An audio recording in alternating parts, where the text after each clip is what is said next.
Okay, so welcome to Whippet Lab, and we're really pleased today to have finally organized this panel or discussion between Anna-Maria Sörberg and Sharah Shulman, who we've been trying to get to come here for ages, and now finally have succeeded.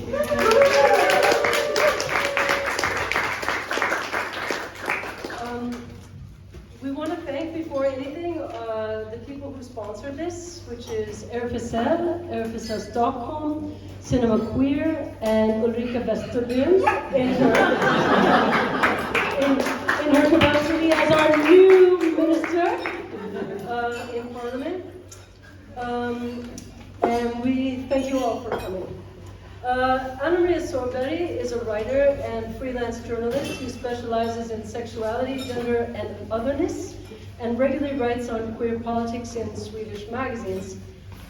She's written extensively on HIV and AIDS and is the author of Det Sjuka, The Malaise, where she takes the image of the HIV man, a sexual predator and monstrous other, prevalent in Swedish media headlines in the late 2000s, as a starting point for an investigation of the demonizing and racist implications of the Swedish HIV policy.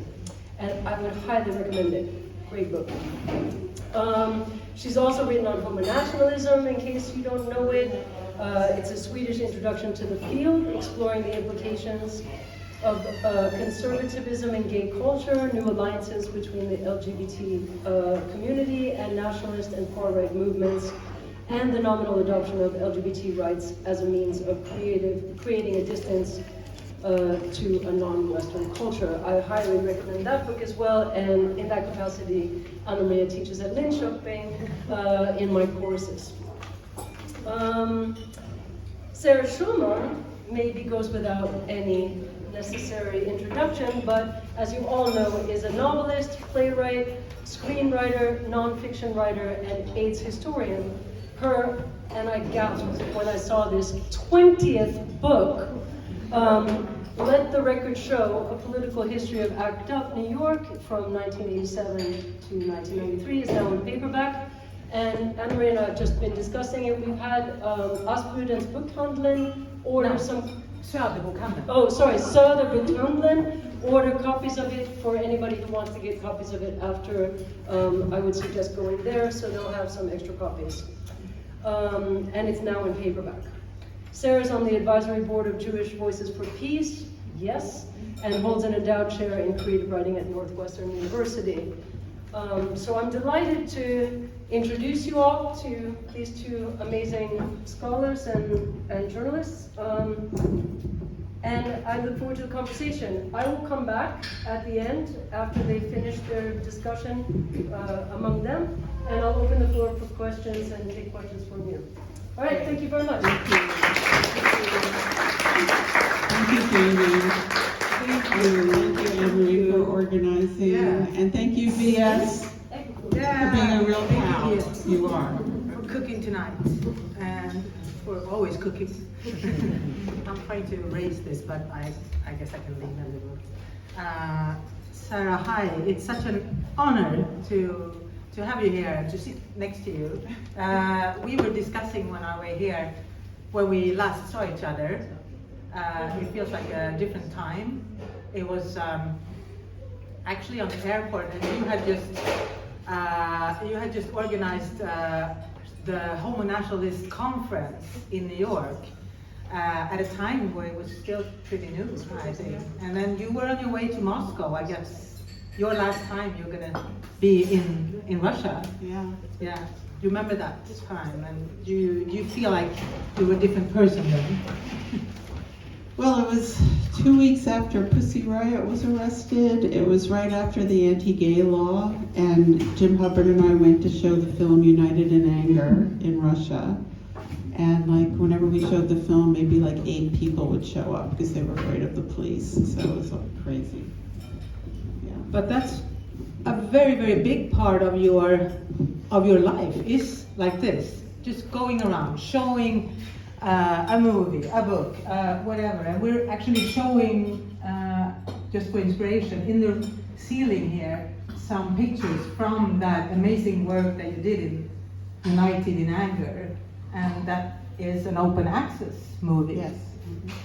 And then, just like Jamie said, your 20th book, I mean, then you had to go all in, and you did 700 pages about ACT UP and those years. I remember when I read it, a sentence in the introduction stayed with me. It says the fate of a society is determined by very small groups of people. Is this sort of enough? Do you think? No, we would have to be a little more. But I guess this sentence anyway reflects a lot about what you have accomplished with this book and your work. Will you tell us a little about it? About the book. So, let's see. Well,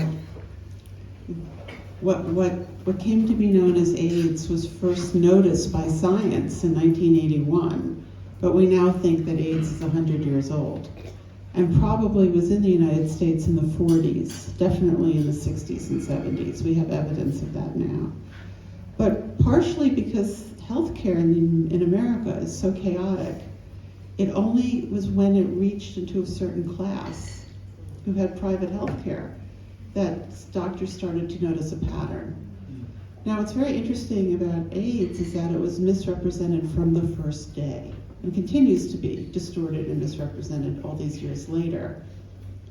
At that time, in 1981, gay sex was illegal in the United States, and the sodomy laws stayed in place until 2003. Of course, they could come back now, now that we're in a pro-fascist with you guys situation.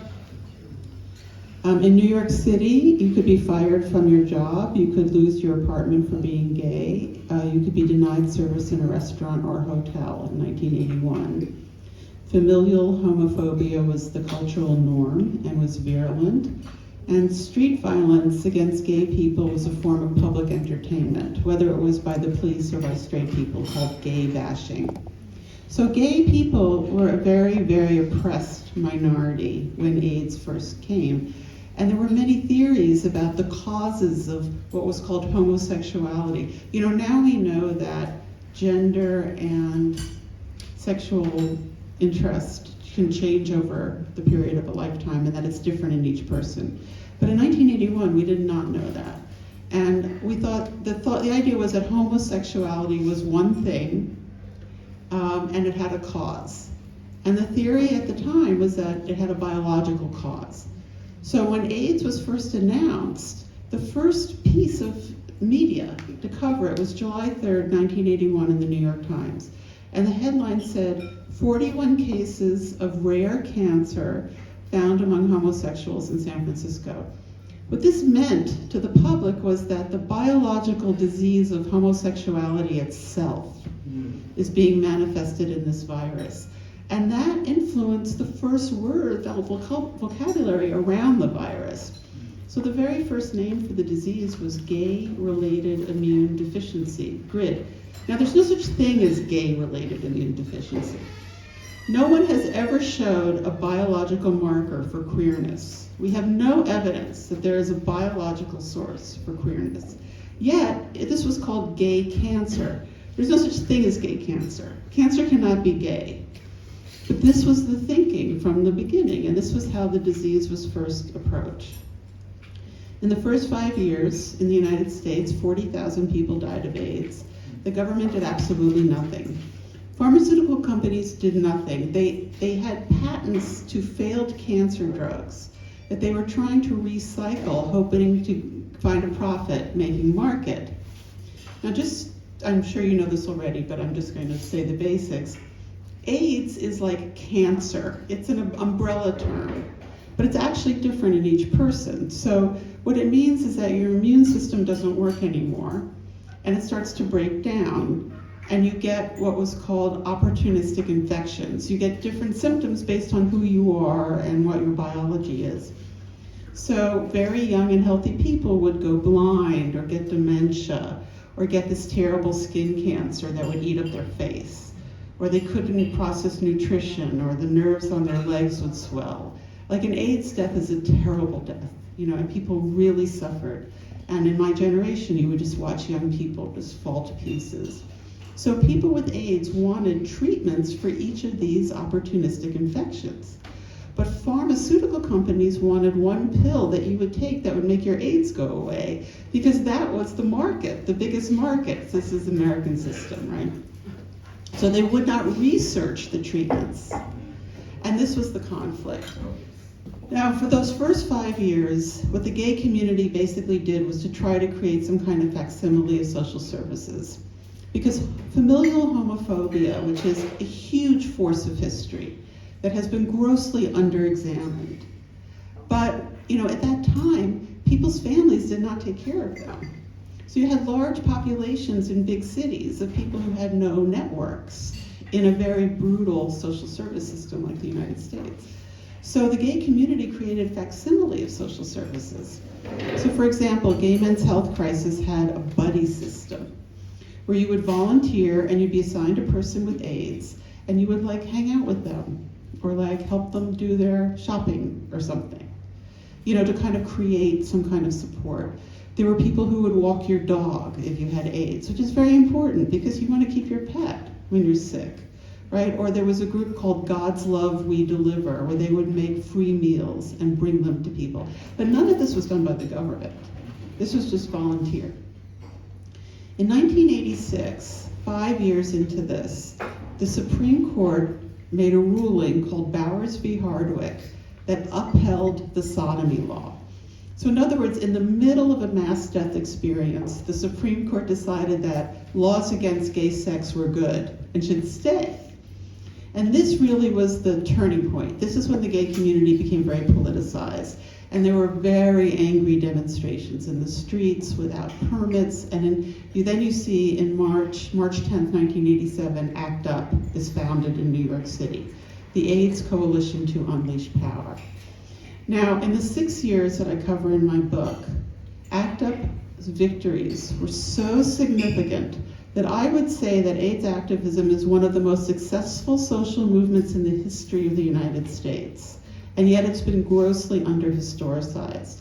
And in general, social movements are not adequately historicized because the main records on them are the corporate media records or the official records.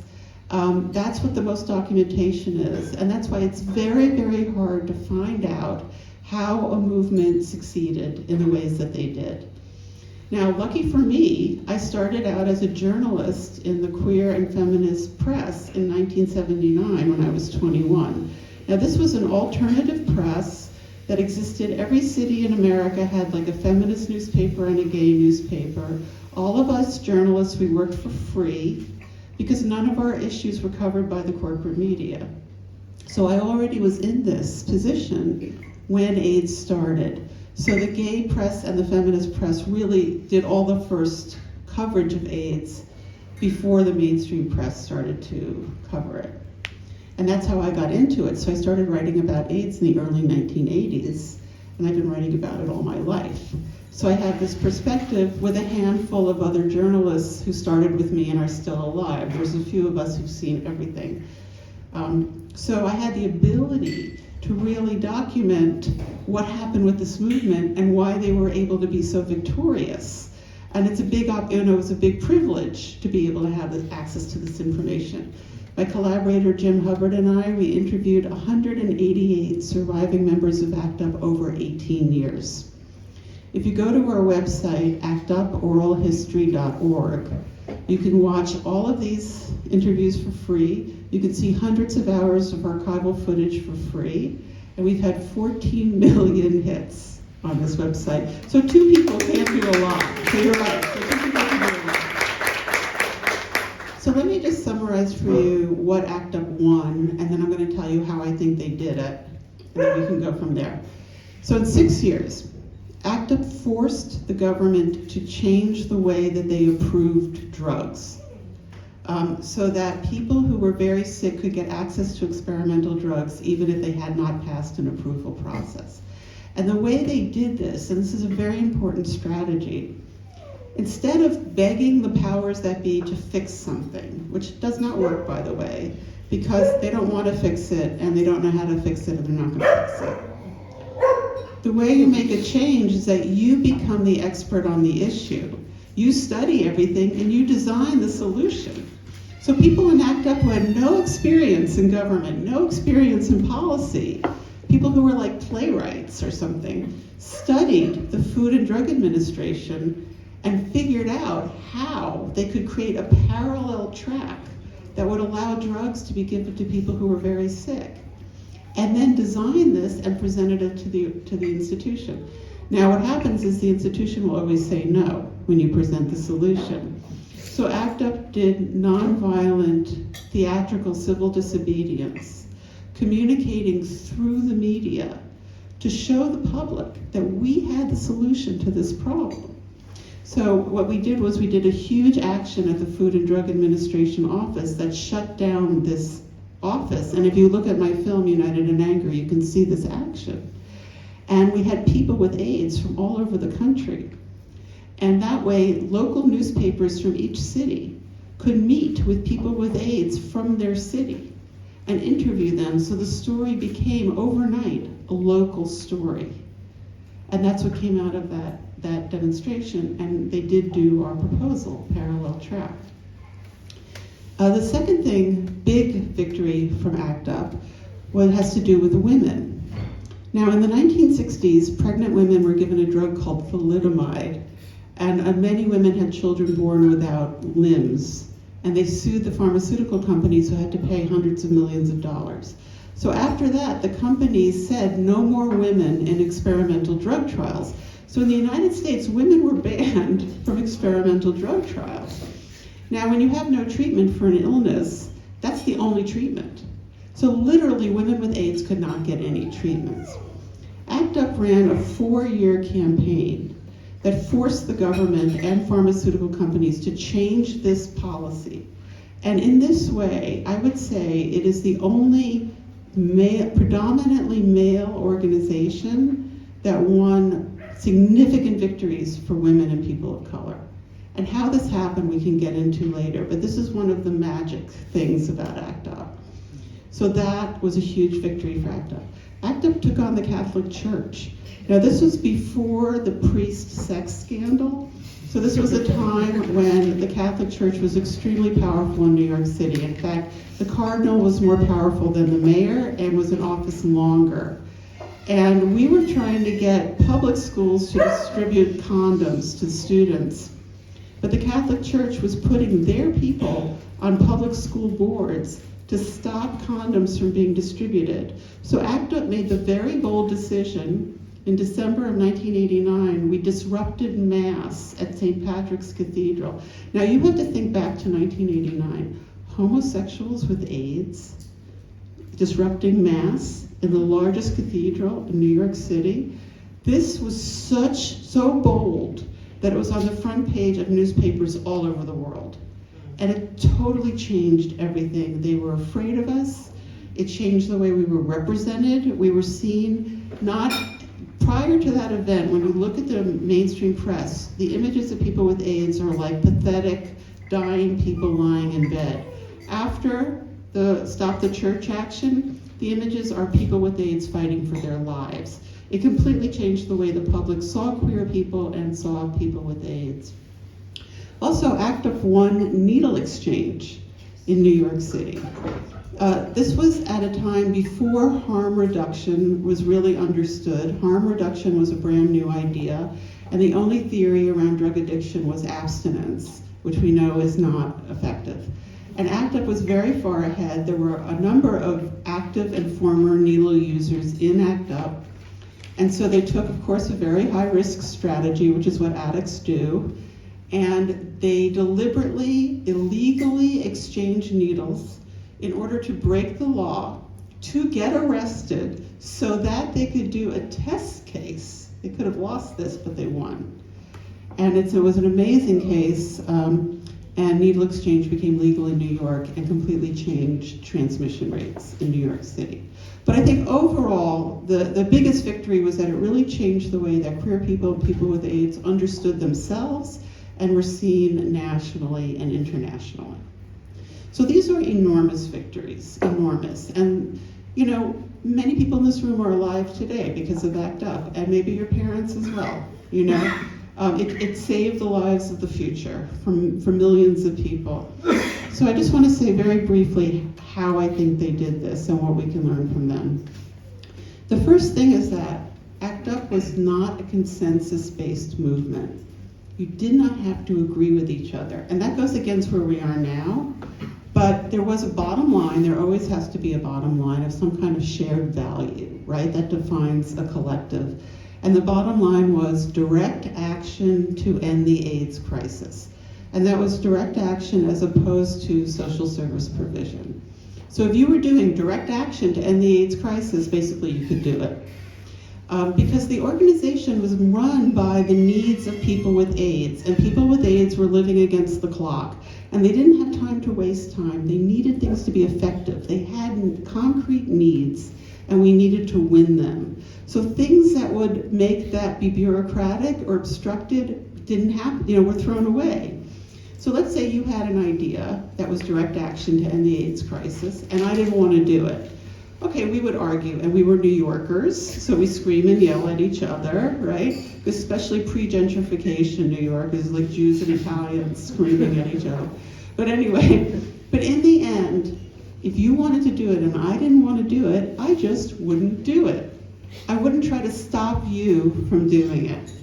Then I would find my 5 people who wanted to do my idea. So you would do your idea and I would do my idea. And this turned out to be the secret to success, because this created a simultaneity of response, right? This kind of radical democracy, where so many different kinds of people were doing actions on so many different levels,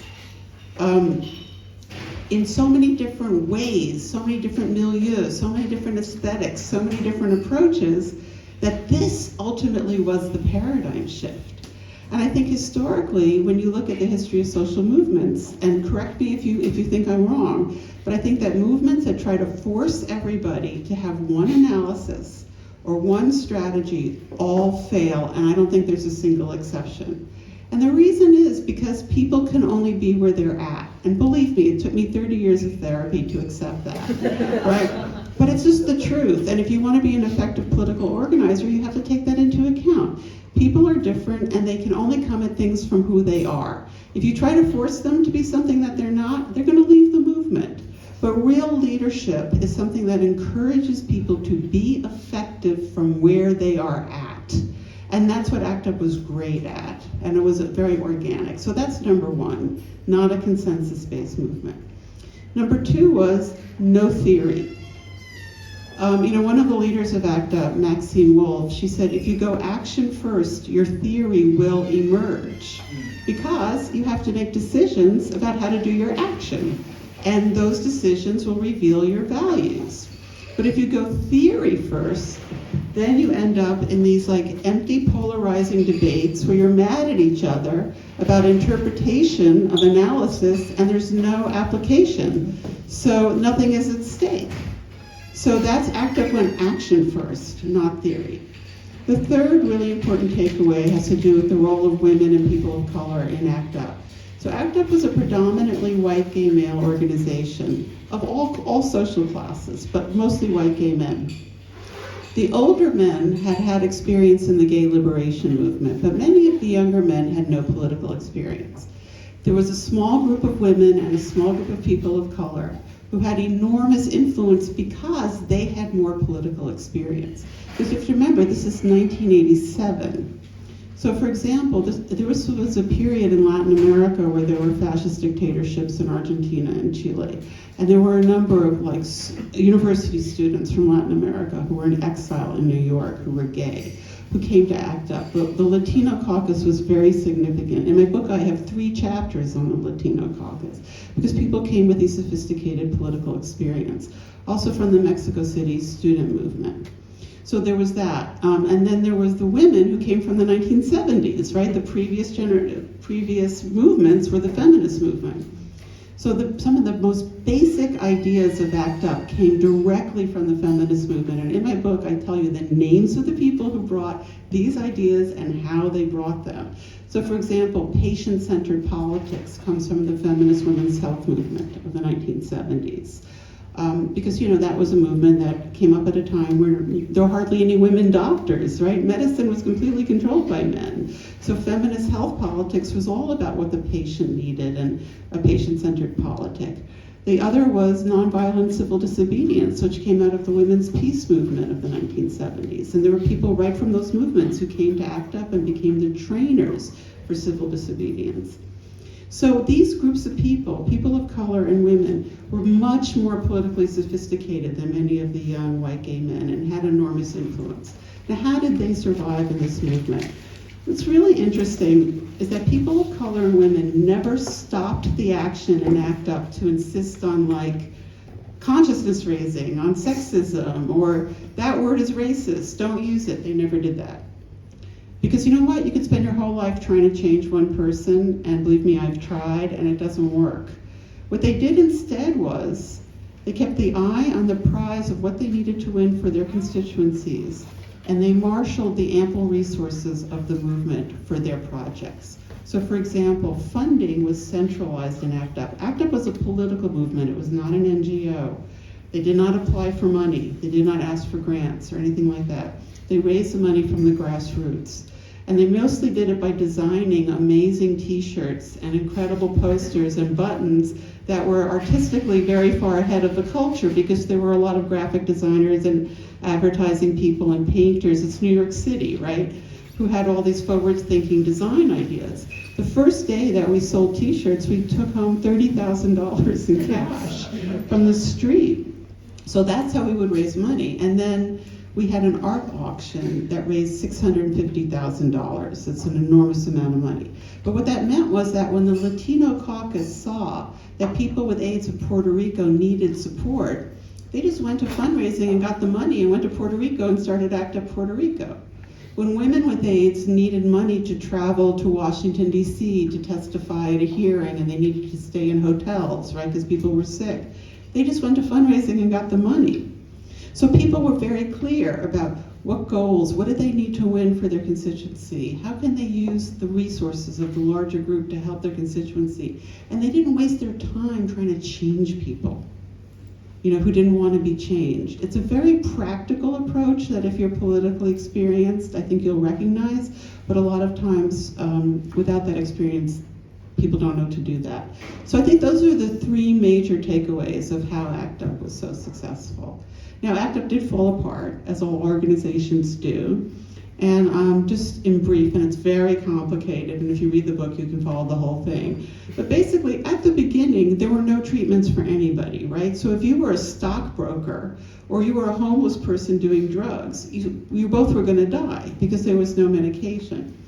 Once we started to win treatments, all these issues of social class came into play, because we don't have an equitable healthcare system in the United States. And as certain constituencies in ACT UP started to get better care, you know, things started to become very unequal. And that played out in a lot of ways. You know, that's a simplified version of it, but it's one of the key dynamics as to why the organization fell apart. But most movements have to end. Movements cannot stand forever. And especially if you rely on the community to support you, which I think is a good and healthy dynamic. Then when you're not supporting, when the community doesn't feel supported by you anymore, they stop supporting you. And then it's time to go home and try something else. Otherwise you end up bureaucratized. And your whole life is about getting your funding renewed. And who are you accountable to? You're accountable to the funder. So anyway, that's just like, that's the summary of, I could go on for hours, but those are the basics. And you know, we can go from there. Yeah. Thanks.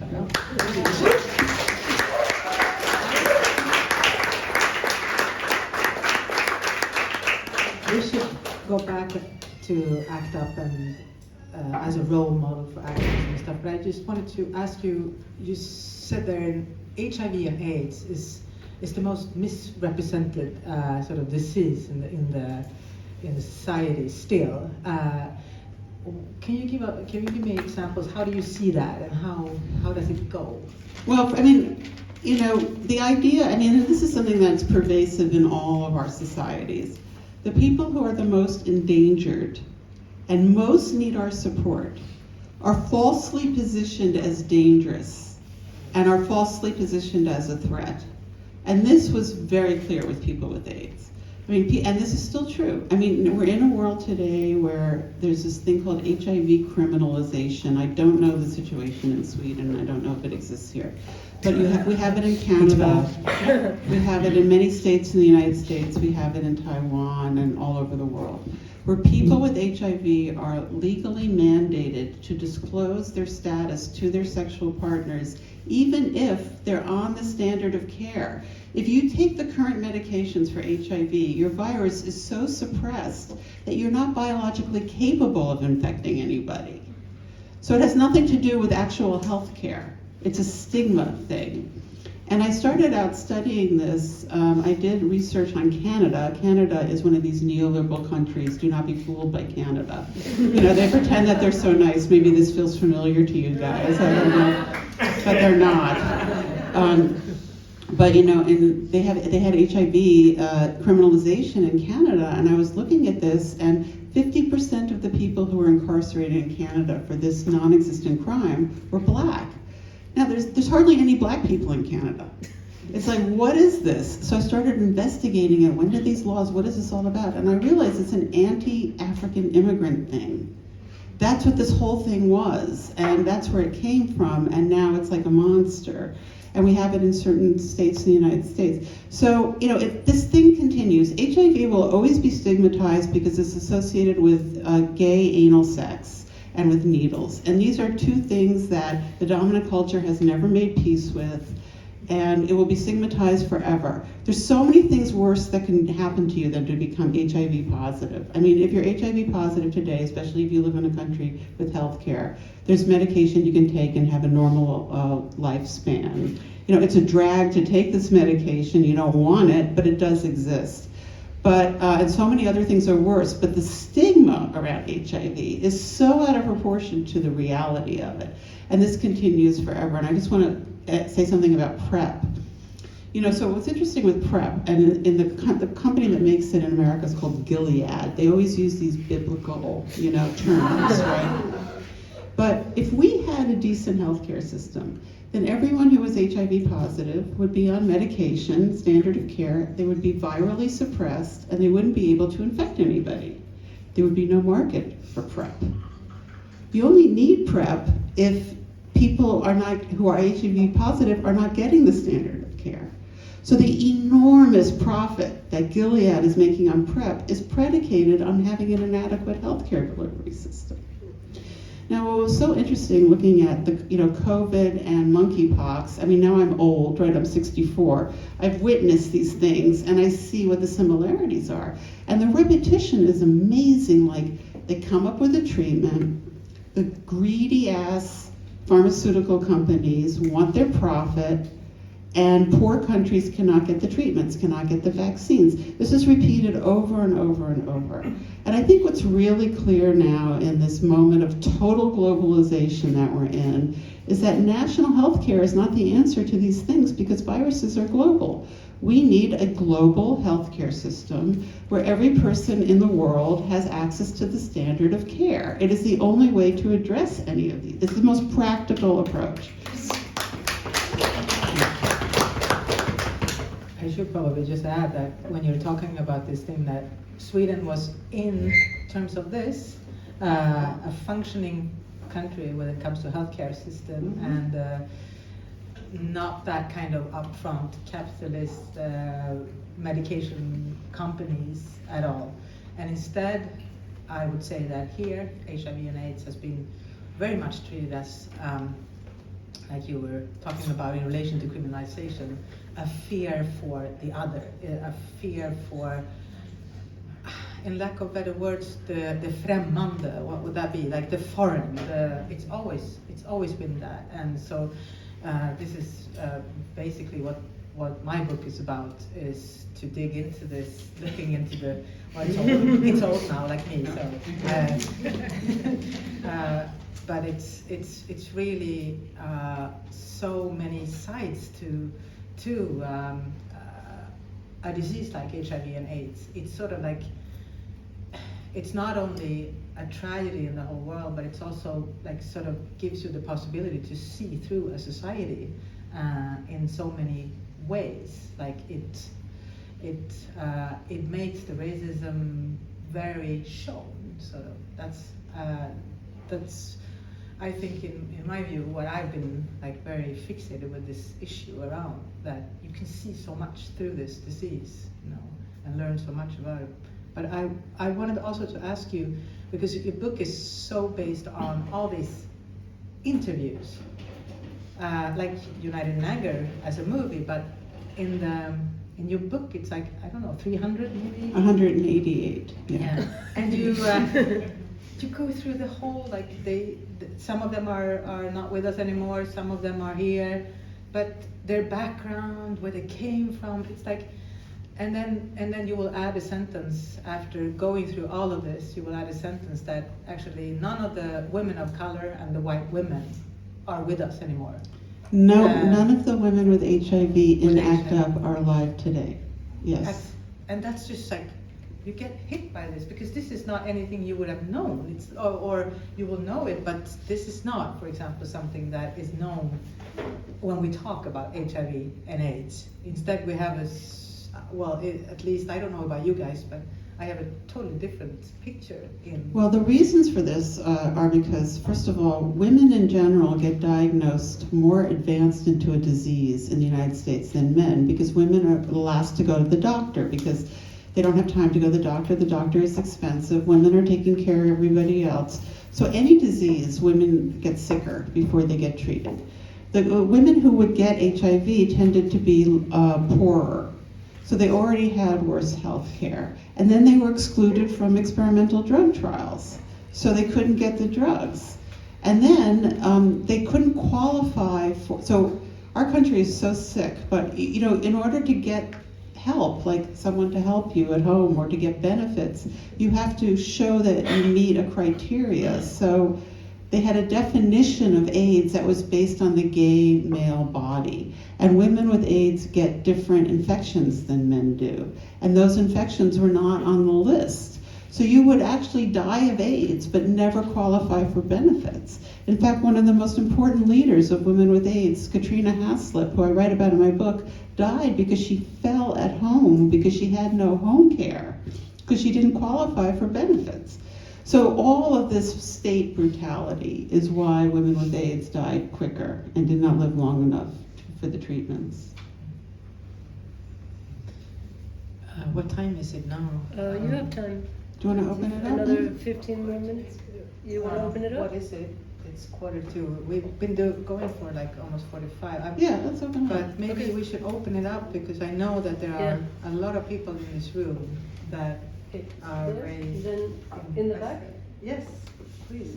Yes, how did you manage to raise an engagement within the community for the questions in order to activate this very diverse group of people in all of the direct actions that were made?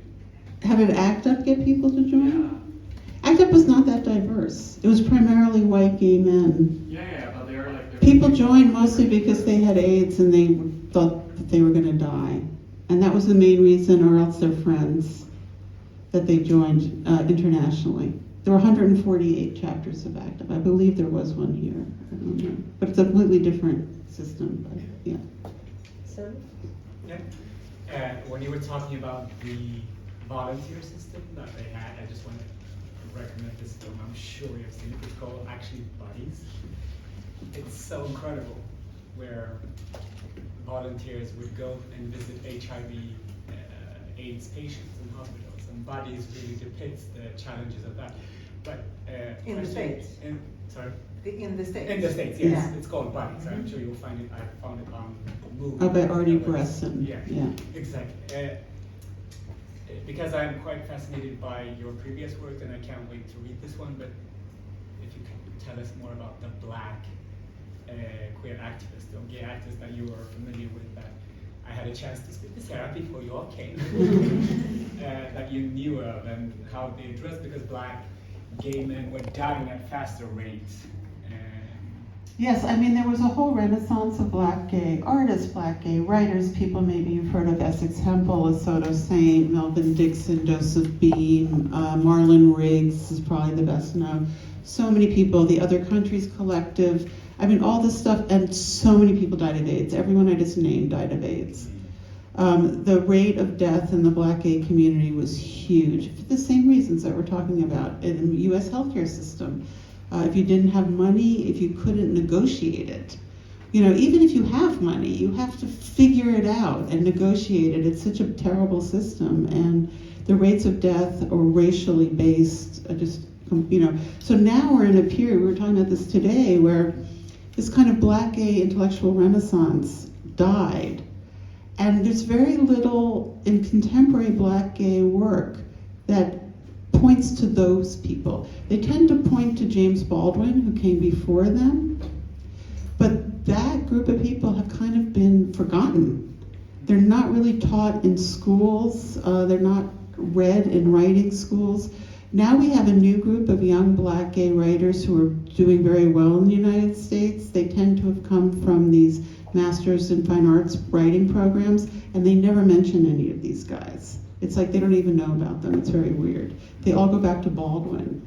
So it's like a whole piece of work and thinking is taken out. But that work is there to be discovered. Ulrika? Yeah, thank you so much for coming here and for sharing all this stuff. I think it's incredibly important that we share strategies from across generations of what tools have been effective and what we can learn in the year now. And I think this sort of the fundraising is fun because it's sort of like the early stages of crowdsourcing, what we do now on social media, so there is there's a precedent for that, which is fun and great. And I lived in the States in the early 90s, and I remember those ACT UP actions. They would disrupt conferences, question the production of knowledge, who is represented, who gets to speak on behalf of what, and I certainly would say that we need more of that.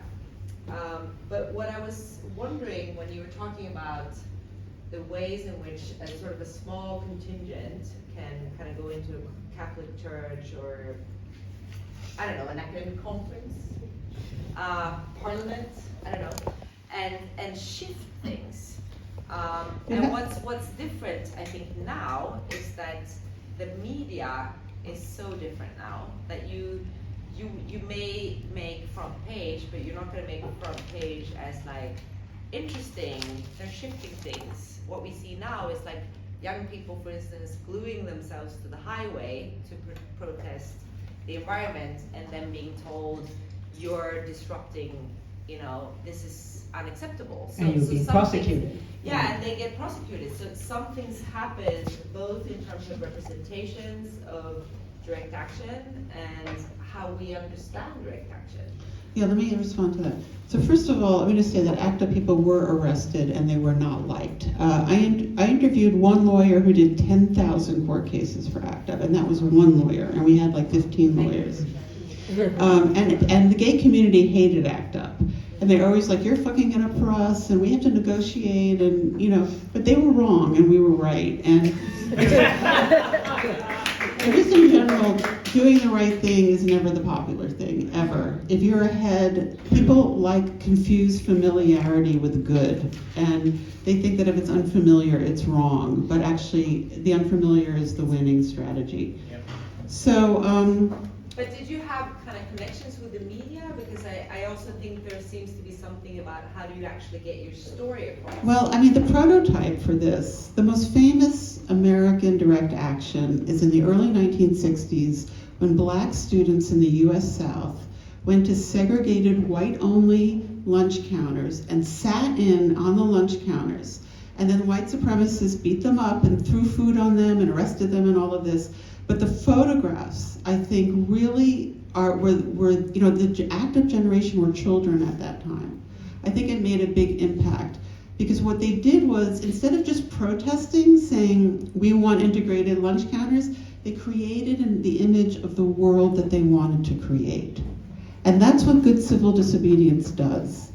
Your image shows through the media, not to the media, but through the media, you create an image of the world you want to create, of your vision. Yeah, they just kept sitting on the counter, right? Yeah. And people just kept throwing food. And Yeah, but everyone saw those pictures.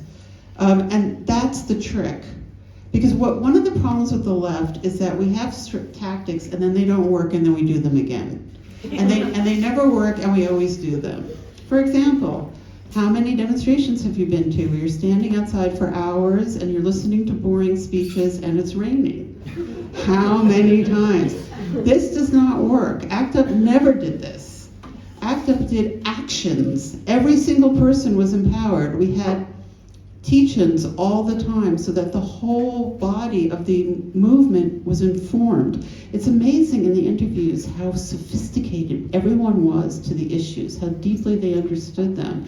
And we had no spokespeople. Anybody could be the spokesperson. Anybody could speak to the media. ACT UP never kicked anybody out of the organization. Anybody could be in, no matter how crazy you were, you know?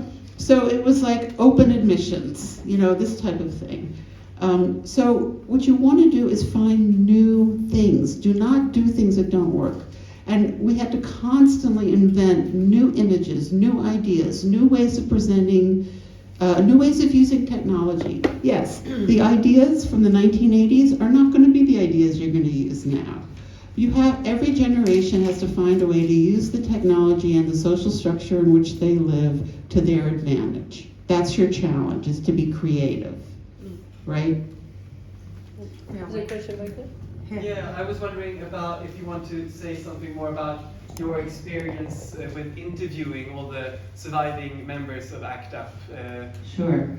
I did not interview this all. I only interviewed like 200, and there's probably like 700. only 200. Okay, so I just want to say. Yeah.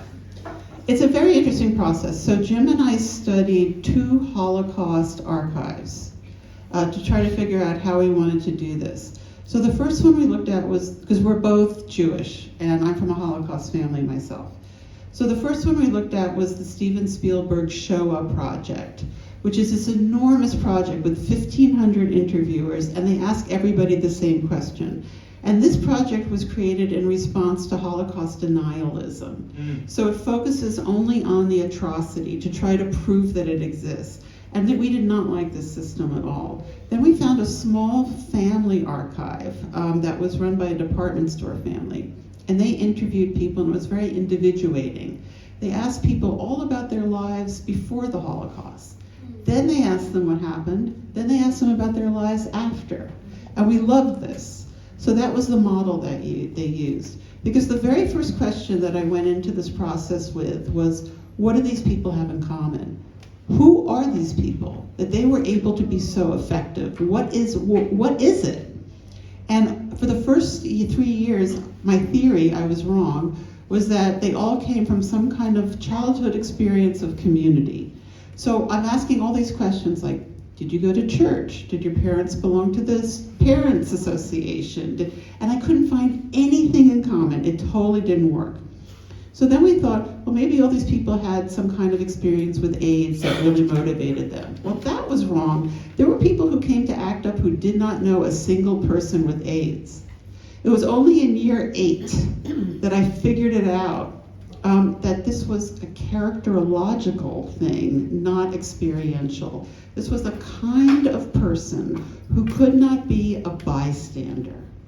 Now, this is why small groups of people change the world, because most people are comfortable being bystanders. They're comfortable watching somebody else get in trouble or get hurt, and they don't want to get involved. But there's this weird kind of person who cannot let that happen, and that's who these people were. So doing these total histories really helped reveal that. Yes. Thank you so much for coming here and speaking with us. I have something that might be a big question, but I'll give it a shot.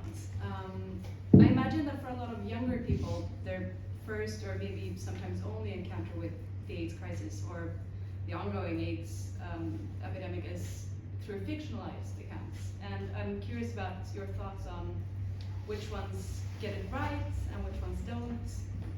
If you wanna. I mean, I've written a few AIDS novels myself. I mean, I think my favorite one is called Cool AIDS, The Art of War by Rabi Ahmadine, who is an openly HIV-positive Lebanese novelist. And it's his experience of being a person with HIV against the backdrop of the Lebanese Civil War. And I think it's an incredible novel. But there's a lot of great AIDS novels. But I find, one of the problems is that it doesn't get into the history curriculum. So in any country you go to, people learn the history of the 20th century and they never learn about AIDS. It doesn't make any sense, so they're not learning the history of the 20th century. And it's only put into queer studies classes, and in that case, only if they do AIDS. A lot of queer studies don't even mention AIDS. So, it's I think that people aren't learning it in school. That's more of the issue. There's a lot of misrepresentation. I mean, there was a British series called It's a Sin, and that was a complete misrepresentation. I mean, everything you see, Angels in America is a misrepresentation. Most of these works are misrepresentation. In what way? Angels in America? Yeah. Well, the central story of Angels in America is that this guy has AIDS and his boyfriend abandons him. That never happened. I mean, maybe one person I know that happened to, but the real story was that the parents and the society abandoned the person. So you have this classical, iconic story of how terrible gay people are to each other, which we're told is brilliant, brilliant, brilliant, but it's not the truth, because it takes the straight people off the hook. It's pathologizes us in an untrue way. If I could jump in. Yeah. I have a question. So I was very struck by what you said earlier about the ways that AIDS almost is not a real disease, that it's a way of sort of criminalizing or creating a threat, which then people can react to, as opposed to that it's any different than any other kind of physical ailment, in a sense. And I'm struck by that because I think that that's sort of the same logic that both these kind of neo-fascisms that are springing up everywhere use. Like here in the Swedish election, there was a lot of that around these 49 gunshot killed people who were killed by gunshots, and suddenly this criminalization of certain people as a potential threat in certain areas, and so that justifies something like stop and frisk, for example, which we know from New York did not work, is racist and has all kinds of problems. So I'm struck by the way that same logic that you diagnosed in terms of how people approached AIDS, especially in the early times, and still maybe I would say, also is the same kind of logic that people are using today when it comes to any kinds of criminalizing bodies or criminalizing people in terms of immigration or in terms of people of color, women's bodies nowadays, whatever. All of that is deemed as a threat, so that justifies the sort of kind of fascist or autocratic takeover of, so I wonder if you had anything to say about that, if you see that if anything's ringing true of today's kind of crazy neo-fascist, theocratic fascist movement. It's huge. I mean, Anne-Marie and I had a big talk about this today.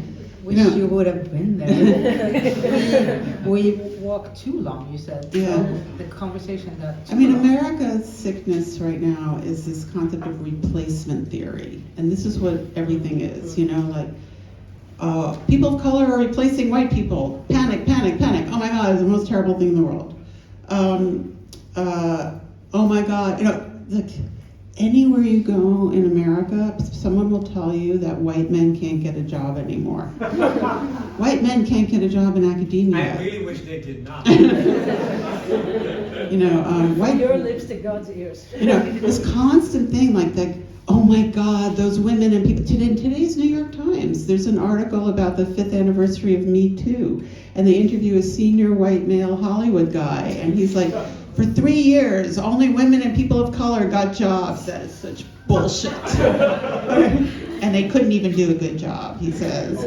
You know, so like they have this paranoid fantasy that like the women and the people of color and the immigrants are taking them over. Now, where queer people fit into that is very complex because there's a lot of white supremacy among queer people, As right? Anna has written about. Yes, as you've written about with homo nationalism, and we see that in countries, and I don't know anything about Sweden, so I'm not going to say anything about you, but when white queer people get equal rights to white straight people, they become racist and anti-immigrant.